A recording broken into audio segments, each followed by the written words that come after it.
भारतीय बाजारों में पिछले 4 से 5 सेशन में करीब 30,000 करोड़ से भी ज़्यादा की सेलिंग एफआईआईज़ कर चुके हैं। तो बहुत बड़ी चिंता का विषय एफआईआईज़ की तरफ से ज़्यादा बनता हुआ दिखाई दे रहा है, क्योंकि जो उनका निवेश है वो भारत से ज़्यादा अब चीन में जाता हुआ दिखाई दे रहा है, भारत से निकल रहा है। कल भी जिस हिसाब से 15,000 करोड़ से ज़्यादा की सेलिंग देखने को मिली, पिछले 2 दिनों में ही 30,000 करोड़ से ज़्यादा की सेलिंग भारतीय बाज़ारों में देखने को मिली है। थोड़ी चिंता का विषय तो है ही, क्योंकि जिस प्रकार की सेलिंग अभी इस टाइम पे हो रही है उससे चिंता बढ़ रही है भारतीय निवेशकों में। लेकिन एक चीज़ मैं आपको बताऊं तो डीआईआईज़ भी अभी पीछे नहीं हैं, उनकी तरफ से भी लगातार तेज़ी से बाइंग वहां पे देखने को मिल रही है। क्योंकि जिस प्रकार से भारतीय बाज़ारों में अभी ट्रेंड था कि कुछ दिनों पहले भारतीय बाज़ार ज़बरदस्त तेज़ी के साथ ट्रेड कर रहे थे, लग रहा था कि भारतीय बाज़ारों में 27,000 28,000 के लेवल आसानी से आ जाएंगे। लेकिन जब तक बाज़ार में कोई करेक्शन नहीं आता है तब तक कोई बड़ी तेज़ी फिर भारतीय बाज़ारों में अनुमान नहीं लगता है। इसलिए मैं आपको हमेशा बोलता हूं कि एक हेल्दी करेक्शन भारतीय बाज़ारों के लिए काफ़ी अच्छा हो सकता है। और यदि हेल्दी करेक्शन भारतीय बाज़ारों में आगे भी आता है तो फिर निवेश के बहुत अच्छे मौके मिलेंगे।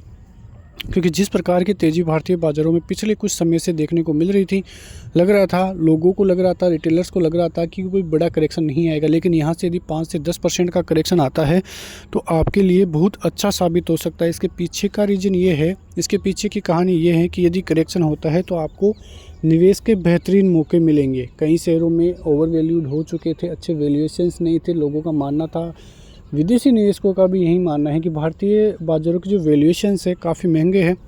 आने वाले दिनों में यदि करेक्शन होता है तो फिर निवेश एफआईआईज़ की तरफ से बढ़ेगा। लेकिन मैं आपको बता दूं कि अभी भी भारतीय बाज़ारों में बहुत कुछ होना बाकी है, क्योंकि एक चीज़ है जो भारतीय बाज़ारों को ऊपर ले जा सकती है और वो है म्यूचुअल फंड्स। म्यूचुअल फंड्स के पास लगभग 2 लाख करोड़ का माल पड़ा है। तो आप अनुमान लगा सकते हैं कि उनको निवेश करना है और वो भारतीय बाज़ारों में ही निवेश करेंगे।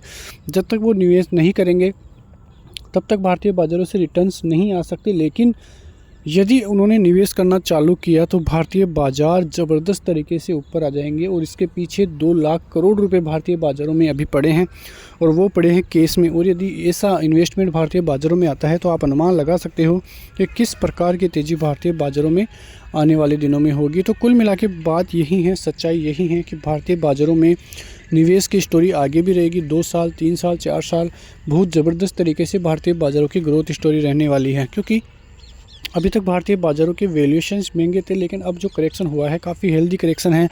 लगभग 3 से 4-5% तक की गिरावट ऊपरी लेवलों से होती हुई दिखाई दे रही है और अच्छी खासी करेक्शन ही भारतीय बाज़ारों को और ऊपर लेकर जाएगी। तो कुल मिला के देखें तो आपके लिए अच्छी खासी थीम्स है।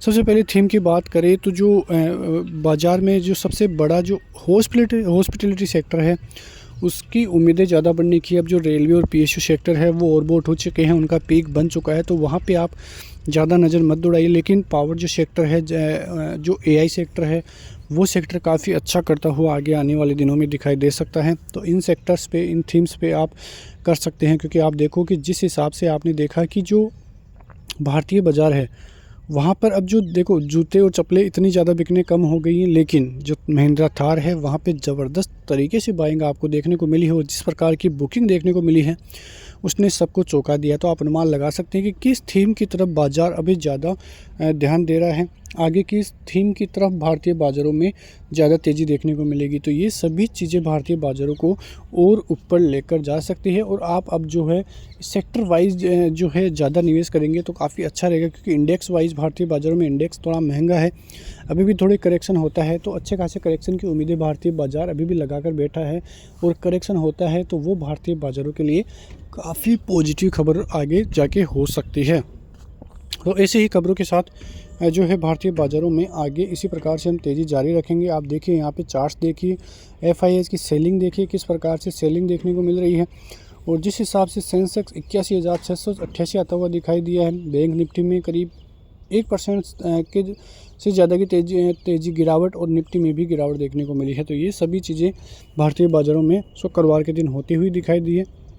सोमवार को भारतीय बाज़ारों के सेंटिमेंट्स जो है, अभी जो नेगेटिविटी में जो क्लोजिंग देखने को मिली थी वहाँ से किस प्रकार से बाज़ार रिएक्ट करता है वो अब देखने वाली बात होगी। तो इसी खबरों के साथ मिलते हैं नेक्स्ट वीडियो में। तब तक के लिए नमस्कार, जय हिंद, जय भारत, वंदे मातरम।